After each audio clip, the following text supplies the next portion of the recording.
दूसरा, fertility definitely एक lifestyle concern भी है। ऐसा कहीं डायरेक्टली प्रोपोर्शनल नहीं है। कई लोग के अनहेल्दी लाइफस्टाइल्स भी होते हैं बट उन्हें प्रेगनेंसी होने में प्रॉब्लम नहीं होती। कई लोग बहुत ही हो सकता है हमारा फूड में एडल्ट्रेशन पहले के मुकाबले ज़्यादा है, हमारे दूध सब्जियों में मिलावट है, कभी कभी हॉर्मोन्स मिले हुए होते हैं, हमारा पोल्यूशन स्पेशल। सो भारती देखो, डेफिनेटली पॉसिबल है। हम कहते हैं एज, AMH ये सब नंबर्स होते हैं जो आपकी स्टैटिस्टिकल प्रोबेबिलिटी बताते हैं, राइट। सो अगर आपकी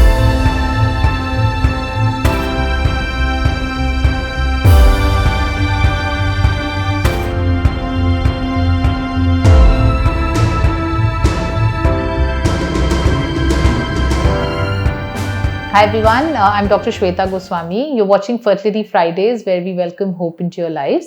आज हम बात करेंगे हमारे कॉमन डिस्कशन टॉपिक का कि क्या कारण है कि आज मेन एंड विमेन में हमें फर्टिलिटी रेट डिक्लाइन दिख रहे हैं या हमें इनफर्टिलिटी बढ़ते हुए दिख रहा है। अब 10 से 15 साल पहले हम कहते थे कि इनफर्टिलिटी जो होता है वो 1 in 10 कपल्स को अफेक्ट करता है। आज वो कहीं ना कहीं रेशियो ऑलरेडी 1 in 6 या 7 पे हो गया है। कहने का मतलब हम ये कह रहे हैं कि 12 से 15% पॉपुलेशन को आज की डेट में कंसीव करने में दिक्कत होती है। तो ये सोच विचार करने का टॉपिक तो है ही कि क्यों हमें लगता है हमारी फर्टिलिटी डिक्लाइन हो रही है। अब एक इम्पॉर्टेंट रीज़न तो कहीं ना कहीं इससे भी रिलेटेड है कि age of women and men बहुत मैटर करता है जहाँ तक फर्टिलिटी का सवाल है। तो जैसे जैसे men and women are becoming more career oriented, बहुत सारे लोग अपना education careers by the time इसको पूरा करते हैं तो हम the other side of 30s, मतलब हमारी एज बढ़ जाती है, 30, 32, 34 साल तक हो जाता है। तो एक एज का तो डेफिनेटली इम्पैक्ट फर्टिलिटी पे पड़ता ही है। यहाँ मैं ये कहना चाहूंगी कि साइंटिफिक एडवांसमेंट चाहे जितनी भी हो जाए, एज का एक इम्पैक्ट हर फर्टिलिटी सक्सेस रेट पे पड़ता है, चाहे वो IVF जैसा ट्रीटमेंट भी क्यों ना हो। तो कहीं ना कहीं जो एक रॉन्ग नोशन भी डेवलप हो रहा है सेलिब्रिटीज को देख के या अदरवाइज कि शायद एज का कोई इम्पैक्ट ही नहीं रहा, हम किसी भी एज पे बच्चे कर सकते हैं, वो नहीं है। हमें माइंडफुल तो रहना चाहिए और जब से हम करियर चॉइसेस के साथ बेबी प्लान कर पाए, हमें डेफिनेटली करना चाहिए। Even egg freezing, sperm freezing जैसे टेक्नोलॉजीज को अपनाना चाहिए अगर बहुत डिले हो रहा है, क्योंकि एज का एक इम्पैक्ट तो आता ही आता है। दूसरा, फर्टिलिटी डेफिनेटली एक लाइफस्टाइल कंसर्न भी है। ऐसा कहीं डायरेक्टली प्रोपोर्शनल नहीं है। कई लोग के अनहेल्दी लाइफस्टाइल्स भी होते हैं बट उन्हें प्रेगनेंसी होने में प्रॉब्लम नहीं होती। कई लोग बहुत ही हेल्दी होते हैं बट फिर भी वो कंसीव करने में डिफिकल्टी फाइंड करते हैं। तो कोई डायरेक्ट प्रोपोर्शन नहीं है, बट एक डेफिनेट ये पक्की बात है कि अगर हमारी अनहेल्दी लाइफस्टाइल है then we are more often faced with the problem की कंसीव करने में दिक्कत होती है। तो आजकल कहीं ना कहीं हमारी लाइफ वेस्टर्नाइज हो रही है। शायद हम ज़्यादा पेस्टिसाइड ड्रिवन फूड खा रहे हैं, कहीं ना कहीं हमारा खाना बहुत प्रोसेस्ड है एंड जहाँ जितना फूड प्रोसेस्ड होता है उतना उसके अंदर आर्टिफिशियल प्रिजर्वेटिव्स वगैरह होते हैं। हो सकता है हमारा फूड में एडल्ट्रेशन पहले के मुकाबले ज़्यादा है, हमारे दूध सब्जियों में मिलावट है, कभी कभी हॉर्मोन्स मिले हुए होते हैं, हमारा pollution specially in places like north India बहुत ज़्यादा कंट्रीब्यूट कर रहा है कि जो हम जिस एयर में रह रहे हैं कहीं ना कहीं वो हमारे गेमीट्स को अफेक्ट करते हैं, क्योंकि एग्स एंड स्पर्म सबसे वल्नरेबल सेल्स होते हैं। वो 23 क्रोमोसोम मतलब हाफ क्रोमोसोम से होते हैं। तो कोई भी टॉक्सिक इंजरी होती है तो कहीं ना कहीं पहले हमारे गेमीट्स को अफेक्ट करते हैं। तो कुछ चीजें इसमें मैं कहूंगी हमारे कंट्रोल में है, कुछ हमारे कंट्रोल में ही नहीं है। कहीं ना कहीं लाइफस्टाइल में जो बहुत एस्टैब्लिश साइंटिफिक प्रैक्टिसेस हैं वो कहती है BMI का बहुत इफेक्ट होता है। इसका मतलब अगर हम बहुत ज्यादा अंडरवेट या हम ओवरवेट हैं तो उसका इम्पैक्ट फर्टिलिटी पे आता है। In women in the form of hormonal imbalance आता है, in men also it can result in sperm issues. Similarly जो डॉक्यूमेंटेड है, जो हमें पता है कि डेफिनेटली अफेक्ट करता है, वो है स्मोकिंग या निकोटीन किसी भी फैशन में, चाहे स्मोकिंग है, हुक्का है, निकोटीन है।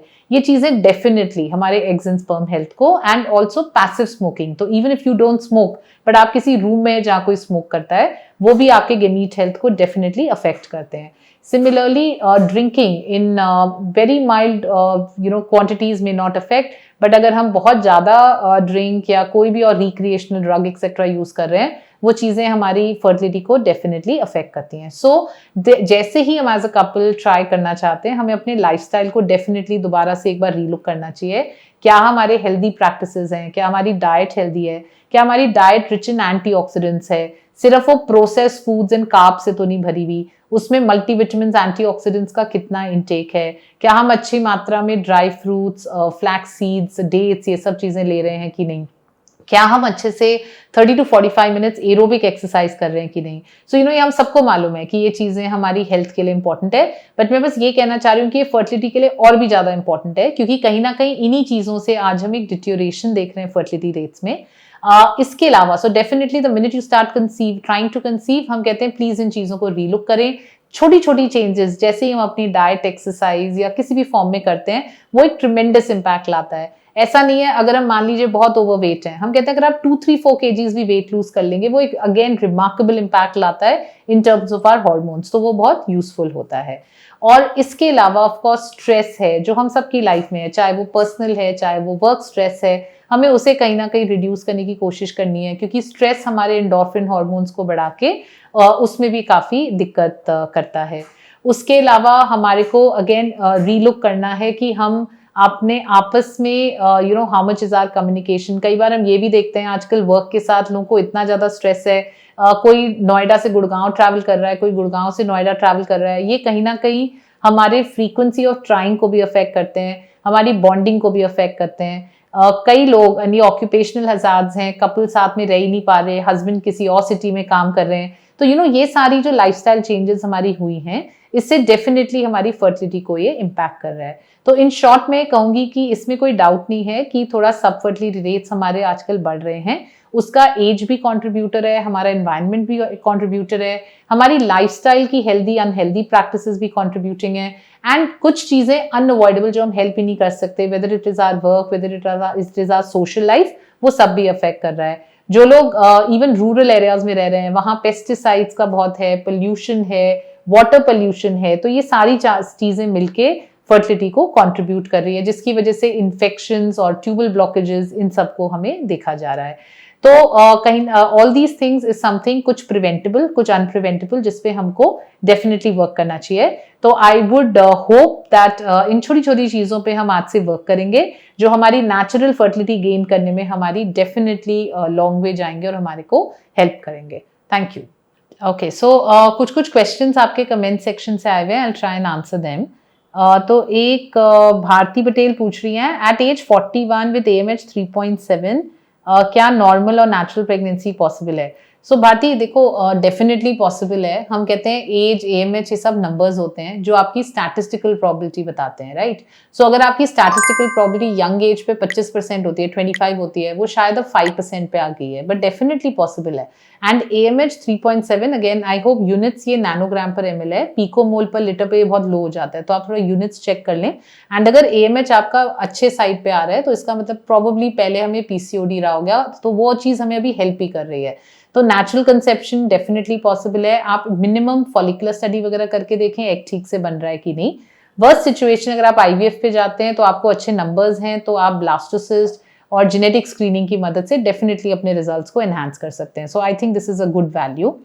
एंड दूसरी सीमा पूछ रही है कि हेलो मैम, मेरा IUI होने वाला है, मुझे सफलता कैसे मिलेगी? मेरा एग 18 mm का बना है। तो सीमा अच्छी बात है, देखिए फॉलिकल है वो 18 mm का हो रहा है। हमारे को रियलिस्टिक इन चीजों के लिए रहना है कि IUI वगैरह प्रोसीजर्स का 20 से 25% चांस होता है अपनी तरफ से, क्योंकि मोस्टली ये डिपेंडेंट इस पे होता है कि हमारा सब कुछ ठीक तरीके से जाए। तो आप ये देखिए कि IUI करेक्ट टाइम पे हो, ठीक से रप्चर हो जाए, हस्बैंड की रिपोर्ट ठीक है कि नहीं, और इन चीजों के हिसाब से बाकी बेसिक प्रिकॉशन से ही हो जाना चाहिए। एक और यूजर पूछ रहे हैं कि एक्यूपंक्चर कितना यूजफुल है? तो देखिए, एक्यूपंक्चर जो एक टेक्नोलॉजी है, इसको हम होलिस्टिक थेरेपी या नॉन उसमें कहते हैं, गिनते हैं, जिसमें हम ये कहते हैं कि अभी तक साइंटिफिक एविडेंस तो ये कहता है कि बहुत क्लियर नहीं है कि एक्यूपंक्चर हेल्प करता है, बट एनेक्डोटली मतलब कुछ कुछ पेशेंट से हमने देखा है, किसी किसी की यूट्राइन रिसेप्टिविटी की इम्प्लांटेशन पहले नहीं हो रहा था, अच्छे से हो गया, या लाइनिंग अच्छी नहीं थी बनी, प्लस एग क्वालिटी काफी अच्छी हो जाने से, जैसे पिछले IVF साइकिल में हो सकता है एग्स एंड एम्ब्रियोज अच्छे ना बने, सेकेंड साइकिल में अच्छा बना है। तो कोई ऐसा साइंटिफिक एविडेंस बहुत क्लियर नहीं है कि एक्यूपंक्चर हेल्प करता है, बट आई थिंक उस स्मॉल कोहॉर्ट ऑफ पेशेंट्स जिनमें बहुत ही दिक्कत आ रही हो एग या एम्ब्रियो हेल्थ में या यूट्राइन लाइनिंग में, वो एक्यूपंक्चर की डेफिनेटली मदद ले सकते हैं। हमारा तो मानना होता है कि साम दान तंड भेद जैसे भी हो, अगर हमारा गेमीट हेल्थ और यूट्रस हेल्थ किसी भी तरीके से अच्छा हो सकता है, हमें वो सारी कोशिश करनी चाहिए इंप्रूव करने के लिए। ठीक है, so I hope you find this useful. Any questions please हमसे आप कमेंट सेक्शन में पूछ सकते हैं। Thank you. You can also email us, call us, or click on the link below and reach out to us for any queries that you may have. We'll be happy to help. Thank you.